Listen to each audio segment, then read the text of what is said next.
جو آج آپ نے یہ دیکھا ہے، یہ سارا جو بیان، اس کے بعد رد عمل اور اس کے بعد عدالت نے بھی ناپسندیدگی کا اس پہ اظہار کیا؟ نہیں، پہلے میں ایک اور بڑے لوگوں کو بہت ساری غلط فہمی ہے کہ خام خواہ tweet after tweet, statement after statement, وہ ایئر وائی کو کیا ہو گیا ہے، وہ بیٹھ گیا ہے، وہ جرا چلا گیا ہے۔ بھئی 1 مہینہ ہمارا چینل بند رہا ہے، ورکر اور یعنی سارے سڑکوں پر رہے ہیں، بہت سارے بندے ہمارے یعنی انہوں نے سفر کیا ہے، تو اسی 100 پیاز بھی کھانے تھے، یعنی جتیاں بھی کھانیاں تھا۔ کیا ان کا لوگوں کا خیال ہے؟ ایئر وائی کہاں بک گیا ہے؟ ہم 3 بندے یہاں بیٹھے ہوئے ہیں، کسی کو کسی بارے میں کسی نے کوئی حکم دیا ہے کہ آپ نے ایئر وائی پر یہ کرنا ہے اور یہ نہیں کرنا، یا کل تک ہم جو کر رہے تھے وہ آج نہیں کریں گے؟ What is this nonsense؟ ہم انسان ہیں، ہماری پالیسی ہے، میں نے پہلے دن سے کہا ہے، you will bear me out۔ آپ روز ہمارے ساتھ بیٹھتے ہیں، ماریا اور خاور گمن اور سارے تینوں کا یہی نہ ہم فوج کے خلاف ہے، نہ پاکستان کے مفادات کے خلاف ہے، نہ پاکستان کے عوام کی فلاح کے خلاف ہے۔ ہم آئین اور قانون کے تحت اپنے جمہوری حق کے استعمال کرتے ہوئے جو ہمارے پاس حقائق ہوتے ہیں، جو خبریں ہوتی ہیں، جو اپینین ہوتی ہے، بلا کم و کاست ڈنڈی مارے بغیر لوگوں کے سامنے پیش کر دیتے ہیں۔ اگر اس سے کسی کو مروڑ اٹھ رہے ہیں، کوئی تکلیف ہے، تو وہ اس کا اگر کوئی چاہتا ہے کہ جی ہم تلواریں لے کے اپنے ریاستی اداروں کے خلاف لڑائی شروع کر دیں تو وہ خود لڑ لیں، ہمارا کوئی تعلق نہیں اس سے۔ نمبر 1، اگر کوئی ہمارے عقیدے کے اوپر ہمیں چاہتا ہے کہ کمپرومائز کرے تو الحمدللہ ہم نے اس پر بھی کوئی کمپرومائز نہیں کرنا۔ نمبر 3، پاکستان اور پاکستان کے لوگ، اس کے لیے ہماری مینجمنٹ کی بھی یہی پالیسی ہے اور ہم اسی پر کام کر رہے ہیں اور اسی پر کاربند ہے۔ اب آج یہ جو کنٹروورسی چل رہی ہے، اب میں تو اس میں جاؤں گا نہیں۔ فوج کو ڈسکس کرنا اور اس کی قیادت اور اس کے اوپر عہدوں کی، یہ فوج جانے اور ان کے معاملہ جانے، we will stay out of it. ہم سیاسی اور عوامی اور صحافتی اور الیکٹرانک میڈیا کی باتیں تک اپنے آپ کو کم از کم میں محدود رکھوں گا۔ لیکن اب یہ بات ہے جو آپ کو اور ہمیں ڈسکس کرنی ہے کہ ہم نے بڑی دفعہ کہا ہے، آج میں کھل کر اس پر بات کروں گا کہ یہ جو اس وقت آپ نے حکمران بٹھا دیے ہیں 10 اپریل کی رات سے لے کے، ان کے بس کا روگ نہیں ہے کہ عمران خان اور پی ٹی آئی کا سیاسی اور عوامی سطح پر مقابلہ کر سکیں۔ اب یہ ان کو گرفتار کرنا چاہتے ہیں، ان پر مقدموں کی برمار کرنا چاہتے ہیں، ان کے بارے میں ایک دن میں 15 وزیر اور ان کے لیڈر جو ہیں پریس کانفرنسز کرتے ہیں، اور اس کا نہ کوئی سر ہوتا ہے نہ پیر ہوتا ہے۔ اب ایک اور شوشہ چھوڑ دیا، جی ہم نے پرویز الہی کو ہٹانا ہے۔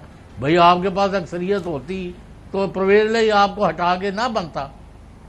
اب آپ کے پرابلم یہ ہے، فیلڈ کی جو صورتحال ہے، خاور گمن صاحب بھی والدہ مرحومہ کے اپنی کہ وہاں گاؤں میں رہ کے آئے ہیں، پوری ان کے پاس پلس ہوگی کہ لوگ جو ہے ان کے نام نہیں سن رہے۔ وہ ایک دن کے نوٹس پر جلسہ کرتے ہیں، لاکھوں بندے وہاں جمع ہوتے ہیں۔ بھئی اس کا ہم نے بھیجے ہوئے وہاں نہیں، یہ ان کی کوئی پالیسی نہیں ہے جس کو لوگ پذیرائی بکتے اور یہ ماننے کو تیار نہیں۔ اب سوچتے ہیں ہم ایسے کرتے ہیں کہ سارا وہ ملبہ مفتاح اسماعیل پر ڈال دیں گے کہ جی اس نے غلط سلط کیا ہے، اب نواز شریف اور ڈار آ گئے ہیں، واہ ہون اسی تھے دودھ شہد لے رہے۔ چھوڑیں یار، کس کو بیوقوف بنا رہے ہو؟ تو پہلی بات ہے، ان کے اب سارے جتنے منصوبے ہیں اس میں کوئی ایک منصوبہ بھی عمران خان کا سیاسی طور پر مقابلہ کرنا نہیں ہے، بلکہ ان کے اوپر یعنی جعلی، بے بنیاد، اور کہیں ہو سکتا ہے کوئی کسی رنگ آف ٹروتھ بھی ہو، مجھے نہیں پتا، مقدمات کے ذریعے ان کا راستہ روکنا ہے، اور یہ آج تک نہ ہوا ہے نہ ہوگا۔ تو ایسا بھی پرابلم یہ بھی نا کہ ٹو مچ ہیپننگ ٹو سون بھی ہے نا، کہ اگر آپ دیکھ لیں پچھلے 2-3 مہینوں میں گمن صاحب کیا جو مقدمات ہیں وہ فاسٹ ٹریک نہیں کیے جا رہے۔ فورن فنڈنگ کے حوالے سے میری معلومات ہے کہ ایف آئی اے میں تو ایک ڈیڈیکیٹڈ سیل ابھی تک بنا ہوا ہے کہ وہ جلد از جلد وہ سارے ڈیٹا کو کوم کر کے نکالیں اس میں سے کچھ، تاکہ کوئی دہلی کی بنیاد بن سکے۔ توشہ خانہ کیس لانچ، اب اس میں کیا سچائی ہے کیا نہیں ہے، میں اس سے ارسپیکٹو بات کر رہی ہوں، میں ایک پبلک پرسیپشن اور میڈیا کیمپین کی بات کر رہی ہوں جو چلائی جا رہی ہے۔ تیسرا پھر وہ جو توہین عدالت کے حوالے سے کہہ دیا جی کہ وہ جو جج صاحبہ اور آئی جی کے اوپر خان صاحب نے سخت زبان استعمال کی، وہ بھی پورا ایک پرسیپشن. پرابلم صرف یہ ہے کہ خان صاحب کو اگر اس پورے نظام سے چلے ہم کہہ دیں کہ بھی کچھ وقت کے لیے بیک سیٹ پہ بھی چلے جائیں، جو آلٹرنیٹ ہے اس کے جو قبول کرنے کا جو وہ ہے نا پرسیپشن، وہ تو نہ ہی ہونے کے مقابلے ہے نا، کہ مطلب اس پی ڈی ایم اتحاد کو حکومت میں ایکسیپٹ کرنا، اس کو تو عوام نے ریجیکٹ کیا ہوا ہے نا، چاہے آپ خان صاحب کو رکھیں اس ایکویژن میں یا نہ رکھیں. اس وقت دیکھیں آئین پاکستان جو ہم بار بار چیز دہراتے ہیں کہ مطابق اللہ تعالیٰ کے بعد جو حاکمیت ہے ملک کے اندر، اس کی ڈٹرمنیشن ہے وہ عوام نے کرنی ہے، اور عوام نے ڈٹرمنیشن کرنی ہے اپنے ووٹ کے ذریعے، اور وہ الیکشن ہوگا، وہ جس بھی پولیٹیکل پارٹی کو ووٹ دیں گے اس کے پاس حق حکمرانی آ جائے گی. ماضی میں بھی ہم نے اس طرح کی جو ہے حرکات و سکنات دیکھی ہیں.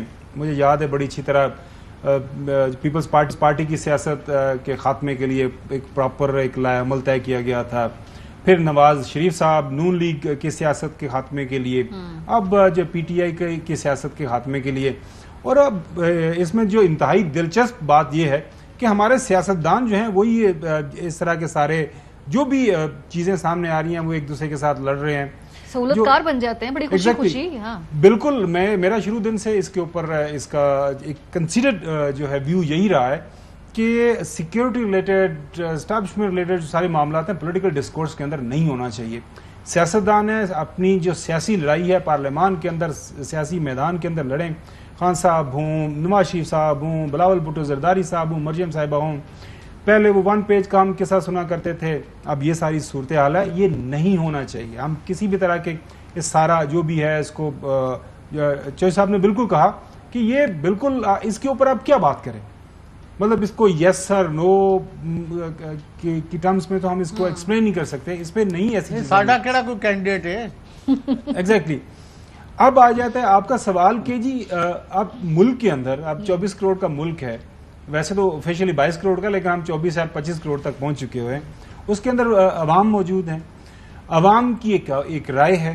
اس رائے کو سامنے رکھتے ہوئے اگر آپ نے ملک کے اندر سیاسی استحکام پیدا کرنا ہے تو کیسے کریں گے؟ دیکھیں 2-4 دن پہلے خبریں آئیں، میں گاؤں میں تھا، یہ IMF کی ڈیل ہو گئی ہے، کچھ پیسے ویسے آئے، ڈالر تھوڑا سا نیچے آیا، ڈالر پھر واپس جا رہا ہے، پتہ نہیں آج 230 پہ پہنچ گیا ہے. مہنگائی اس ملک کی پتہ نہیں کتنی دہائیوں کی جو ہے 47 ایئر کا جو ریکارڈ ہے وہ توڑ دیا ہے.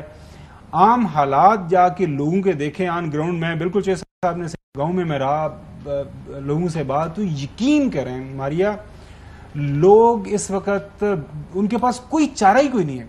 مطلب گھر کے اندر 2 بلب جلتے ہیں، ایک موٹر چلتی ہے، ایک فریج چلتی ہے، اور پتہ چلتا ہے بل آ گیا جناب 25,000 30,000 35,000 40,000. رو رہے ہیں، لٹرل لوگ رو رہے ہیں، اور کچھ سمجھ نہیں آ رہی ہے کہ آگے کرنا کیا ہے. تو ہمارے سیاستدانوں کو جو مسائل ہیں اس کے اوپر فوکس کرنا چاہیے، اور خاص طور پر یہ جو حکومتی ارکان ہیں، عہدیداران ہیں، 5 تو پریس کانفرنسز آج میں نے ان کے آپ نے بیانات سنائے. آج ہوگی ہیں 5 اب تک سر 5 ہوگی، میرے پاس پڑے ہوئے ہیں وہ، میں خواجہ آصف صاحب، جاوید لطیف صاحب، احسن اقبال، مصدق ملک کے 5 تو میں نے خود دیکھی ہیں، باقی کوئی ہوئی ہے تو آئی ڈونٹ نو.